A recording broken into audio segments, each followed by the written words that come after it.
দর্শক, বিএনপির মনোনয়ন প্রত্যাশীদের সঙ্গে ভার্চুয়ালি বৈঠক করছেন বিএনপির ভারপ্রাপ্ত চেয়ারম্যান তারেক রহমান।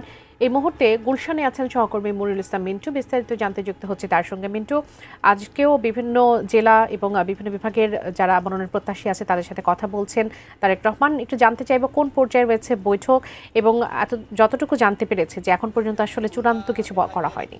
সঙ্গে যে মত বিনিময় বা বৈঠক সেটি শেষ হয়েছে, এখন ঢাকা বিভাগ সেটি শুরু হচ্ছে এবং মনোনয়ন প্রত্যাশী যারা তারা একের পর এক বের হয়েছেন। আমরা একজনের সাথে কথা বলতে চাই, আমরা একজন মনোনয়ন প্রত্যাশী তার সঙ্গে কথা বলতে চাই, কুষ্টিয়া ৪ আসনের সৈয়দ মেহেদী আহমেদ রুমি।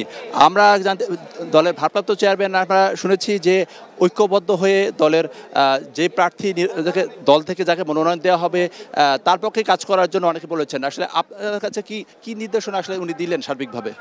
এই সঠিক কথাটি উনি বলেছেন, মূল বক্তব্য হচ্ছে এটা। আপনাদের পক্ষ থেকে কারো কোনো বক্তব্য দেওয়ার সুযোগ ছিল না? এখন মহাসচিব বক্তব্য রেখেছেন আর এসবি অল্প একটু রেখেছেন, স্টার্ট করা হচ্ছে। উনি আর কি বলেছেন? ওনার মূল কথা হলো দলকে একীভূত রেখে রাজনীতি করতে হবে।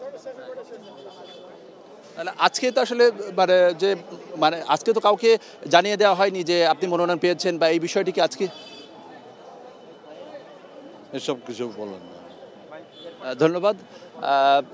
কিছুক্ষণ আগেই দলের স্থায়ী কমিটির সদস্য হাফিজুদ্দিন আহমেদ তিনি অবশ্য জানিয়েছেন যে এই মাসের মধ্যেই যেসব প্রার্থী সেই প্রার্থীদেরকে টেলিফোনে অথবা অন্য কোনোভাবে জানিয়ে দেওয়া হবে এবং তফসিল ঘোষণার পর ৩০০ আসনেই আনুষ্ঠানিকভাবে যে প্রার্থী ঘোষণা সেই ঘোষণা হবে। ফলে আজকে মূলত আসলে দিক নির্দেশনামূলক যে বক্তব্য, অর্থাৎ ঐক্যবদ্ধ হবে যে প্রার্থী দল থেকে মনোনয়ন দেওয়া হবে তার পক্ষে কাজ করার জন্য নির্দেশনা দিয়েছেন এবং সেই সঙ্গে দলের মহাসচিব তিনিও এই কথা বলেছেন। ফলে অনেকে ভেবেছিল আজকে হয়তোবা যে মনোনয়ন অনেকে পেয়ে যাবেন, সেই বিষয়টি কিন্তু না। তো এখন ঢাকা বিভাগের যে মনোনয়ন প্রত্যাশী তাদের সঙ্গে সেই বৈঠকটি শুরু হয়েছে।